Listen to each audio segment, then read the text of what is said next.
Audio Jungle.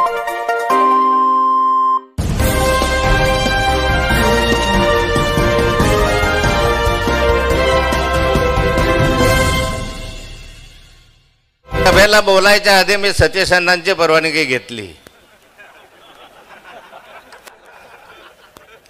अण्णांना म्हटलं बा सभेला येऊ की नाही येऊ. नंतर व्यासपीठावर बसल्यावर त्यांना म्हटलं सभेला भाषण करू की नाही करू, कारण मी राष्ट्रवादी काँग्रेसमध्ये नौखा आहे. हे फार सिनियर लीडर्स आहे आणि आपल्या सिनियर लीडरच्या मान्यतेशिवाय या ठिकाणी बोलणं. माझ्याबरोबर श्रीराम पाटीलही आहे. सतीश अण्णा म्हणाले आधी नाथाभाऊंनी श्रीराम पाटलांची माफी मागितली पाहिजे तरच पार्टीमध्ये आलं पाहिजे. आता नाथाभाऊच आहे. नाही, श्रीराम पाटील तुम्ही नाही बोलले, सतीश अण्णा बोलले, म्हणून मी त्यांची परवानगी घेतली. आणि इथं यायच्या आधी जयंतराव पाटलांना चाळीसगावला विचारलं की जयंतराव मी नक्की येऊ की नाही येऊ, आणि त्यांचे साक्ष काढले की मी पार्टीत आहे की नाही.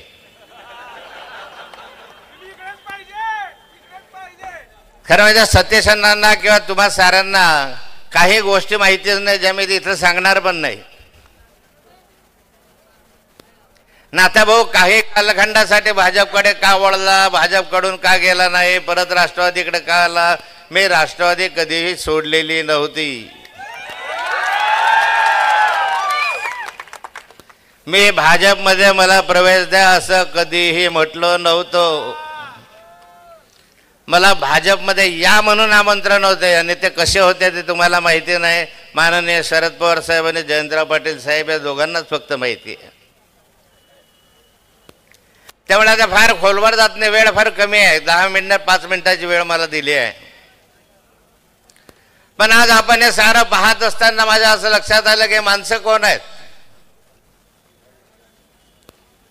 कोणी सुटाबुटातले माणसं नाही आहे, कोटातले माणसं नाही आहे.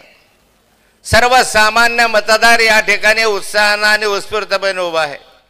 35 वर्षापूर्वी हा मतदारसंघ शिवसेनेचा होता आणि नंतरच्या कालखंडामध्ये त्या कालखंडामध्ये हा मतदारसंघ बदलवणं,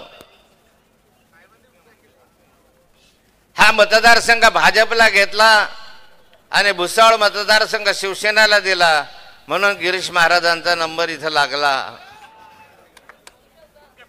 पण हे विचारलं माझ्या पुण्यानं आता असं वाटते पाप केलं. ज्या माणसाला मोठं करण्याचा प्रयत्न केला, मला त्या कालखंडात 35 वर्षापूर्वी ज्यावेळेस तिकीट दिलं पार्टीने, प्रमोद महाजनांनी, त्या कालखंडात वाटलं की हा सद्ग्रस्त एका पेन्शनर शिक्षकाचा माणूस संस्कारामधला असेल. पण अलीकडची वर्तणूक पाहिलं तर तुम्ही काय बोलणार, काय चालणार, कुठे दूध येतं, कुठं दूध येतं, याला दुधाशिवाय जमतच नाही. माहिती नाही किती ठिकाणी दूध काढलं याने. काय काय बळबळ करतो, काय काय बोलतो. आता न बोललेलं बरं, त्याच्यावर नाव घेतलेलं बरं नाही. आणि 5 वर्ष पाटबंधारे मंत्री राहिला गिरीश.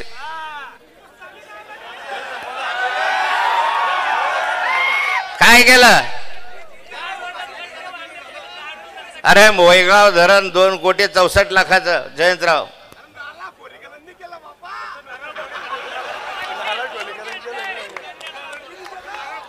नाला खोलीकरण केलं.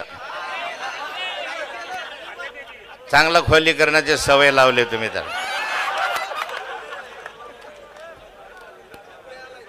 एक धरण 2,64,00,000 आणि त्याचा खर्च आला 46 कोटी.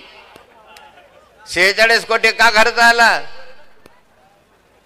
कारण जमिनी घेतल्या ह्यांनी,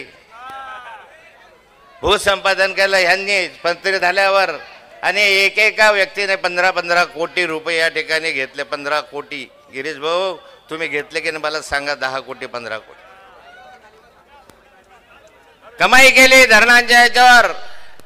तुम्ही उजाड राहिलात, पण खऱ्या अर्थानं तुमच्या जीवनामध्ये क्रांती आणण्याचं काम आमच्या कालखंडामध्ये झालं. मी केलं त्या कालखंडामध्ये. आणि आज अशी स्थिती आहे आपल्या जामनेर तालुक्याची. रस्ते पाहिले, रस्ते नाही. अरे साधे काल पाहिलं तर पंचायत समितीमधले मुतारी बंद, कुलप तू लावलं का? कुलूप लावलं. ग्राम विकास मंत्री, या देशाच्या राज्याचे ग्राम विकास मंत्री, आणि त्यांच्या पंचायत समितीला लागलेलं कुलूप. वा रे वा, ग्राम विकास मंत्री, तुमचं लक्ष आहे कुठे? कुठे लक्ष, कुठे लक्ष आहे?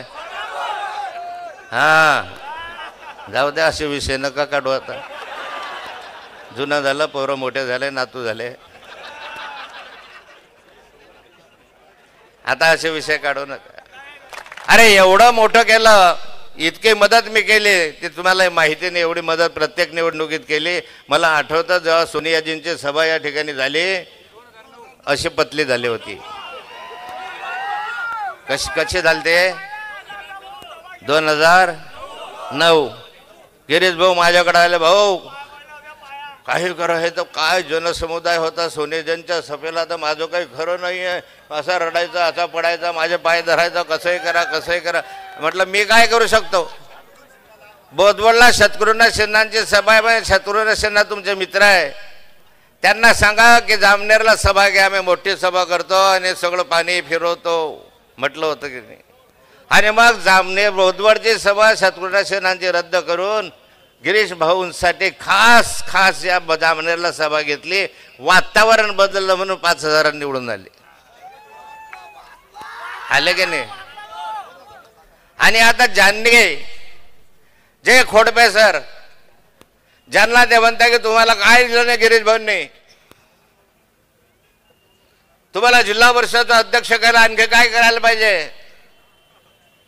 हो, त्यांना जिल्हा परिषदचा अध्यक्ष केलं, नाथाभाऊच्या सूचनेनं केलं होतं.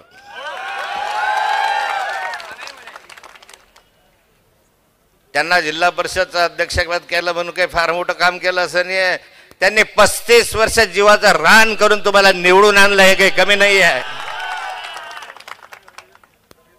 खोडपे सरांनी 35-30 वर्ष जीवाचं रान केलं. मला माहिती आहे की आम्ही सायकलीवर फिरायचो, मोटरसायकलवर फिरायचो, डबल सीट जायचो. आणि मी खोडपे सरांना म्हणा, पडला तर चालेल पण उभं राहा, निवडणुकीला उभं राहायला पाहिजे. आणि त्या कालखंडामध्ये जामनेर तालुक्यामध्ये जिथे भाजप नव्हता, त्या कालखंडामधला भाजप त्या ठिकाणी रुजवला आणि आज ते माझ्या डोक्यावर बसले. त्यामुळे आता तुम्हाला सांगतोय की या निवडणुकीमध्ये ही आरपार जी निवडणूक आहे, अभी नाही तो बस इतकं लक्षात ठेवा. अभी नाही तो कभी नव्हे. ज्यांचा सत्तेचा ज्यांना माळ झालेला आहे, जे मस्तीमध्ये आहेत, जे गुरमीमध्ये आहेत, समोर ज्याला क्षुल्लक समजायला लागल्यात, कोण कुठे होतात, कुठे झालात. एका पेन्शनर शिक्षकाचा मुलगा आज कुठे जाऊन पोहोचला, हे तुम्ही उघड्या डोळ्याने पाहतात, उघड्या डोळ्याने पाहतात. आणि त्यामुळे शेवटची विनंती आहे, मी सभांना येणार आहे त्यावेळेस आपल्या सभा नेहमीसारख्या होतील. नेहमीसारख्या म्हणजे पूर्वी झाल्या होत्या तशा, पण एक एक मत महत्वाचं आहे. आणि माझे 2 शब्द संपवतो. जय हिंद, जय Maharashtra. Press the bell icon on the YouTube app and never miss another update. Audio Jungle.